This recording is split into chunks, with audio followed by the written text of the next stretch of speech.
Good morning, ladies and gentlemen. How about that beautiful rendition of our national anthem? Absolutely beautiful. Mayor Wenzel, Mayor Connors, good to see you this morning. And Councilman Wexler, Evans gone, good to be with you. Mayor Corrigan. Very proud to stand with Scranton tomorrow. The mayor and all of you officially kick off the centennial celebration of our city.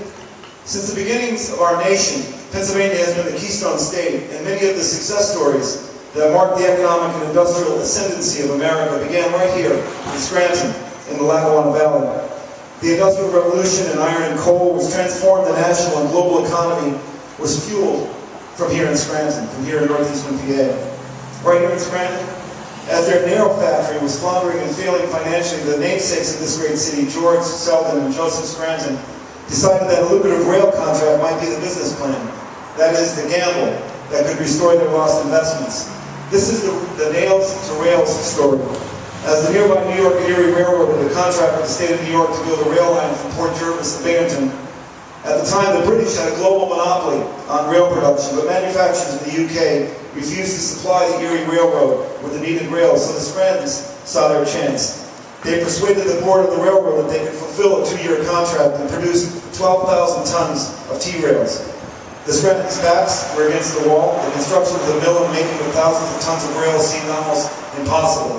And without a water route to Erie, they would have to draft dozens of teams of horses to carry the finished rails miles and miles to the forest, to the railroad. But the Scrantons, like the hardworking families that fill their city today, were resilient, focused, and determined. In less than a year and a half, the Scrantons fulfilled that contract and they completed the rail line. The success of the Scrantons and their desire to make the city a destination for entrepreneurs and industrials really laid the foundation for the city. Their story is a story of building a modern, innovative, and progressive community. It's also a story of ingenuity, as they made our region an epicenter for domestic rail production, to move people, to move goods to markets, and to move energy to the world. 32 years after Scranton revolutionized our city, another important step was taken. Electric lights were introduced at the Dixon Locomotive Works in 1880. This is right after Thomas Edison improved the electric light to the point that it was practical for commercial use. The first step toward becoming the electric city. The next step, well, that came with the trolley. 1887, when we became the first city in the nation to boast a commercially successful electric trolley line. And of course, as we all know, in the early years of the 20th century, this proud city forged ahead as the center of anthracite coal, fueling the Industrial Revolution, warming homes around the globe. Whether it was rails, coal, electricity, or in textiles, when so many women made their way into the labor force, Scranton was a leader.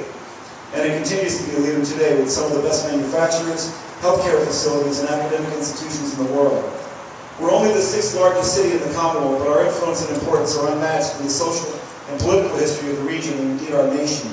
Scranton is the cradle of organized labor, collective bargaining, and the gains of labor for safer working conditions and fair wages after the coal strike of 1902 and the presidential commission that followed it are legendary. We have long been known as a battleground state in presidential elections. On Broadway, they would say, if you can make it in Scranton, you can make it anywhere. But for elected officials, they knew if you had to win in Scranton, if you were going to win in Pennsylvania. Teddy Roosevelt, Harry Truman, Dwight Eisenhower, John F. Kennedy, Richard Nixon, Bill Clinton, our own Joe Biden, and yes, Barack Obama, presidents and candidates from both sides of the aisle have stumped for votes here, right down at the courthouse. The residents of our region, from the coal miners to the rail operators to the factory workers, have always been hardworking, honest, and reliable people. That fact has never been lost on people in public office, all the way up to the U.S. presidency. It is important to note that the same families who poured their blood, sweat, and tears into this city 150 years ago continue to live on through their children's children, and their legacy of pride, perseverance, resilience, and hope are as strong now as they were then. Malcolm Forbes, the former publisher of Forbes magazine, once said that diamonds are nothing more than chunks of coal that stuck to their jobs. Well, Scranton has gone through much change in the past 150 years, but we have stuck to our job. One look around to our friends and neighbors, to the west side, to Greenridge, to East Mountain, to Providence, from Hyde Park to South Side, makes it clear that we are truly a jewel in the midst of the rolling mountains that guard our valley. As we mark this wonderful milestone, Scranton's 150th birthday, let us appreciate the beauty of our landscape and of our architecture. Let us appreciate the strong faith traditions that echo in the toll of the bells in our churches. Let us appreciate the resilience and the innovation of our business community. Let us appreciate the standards of excellence maintained by our academic institutions.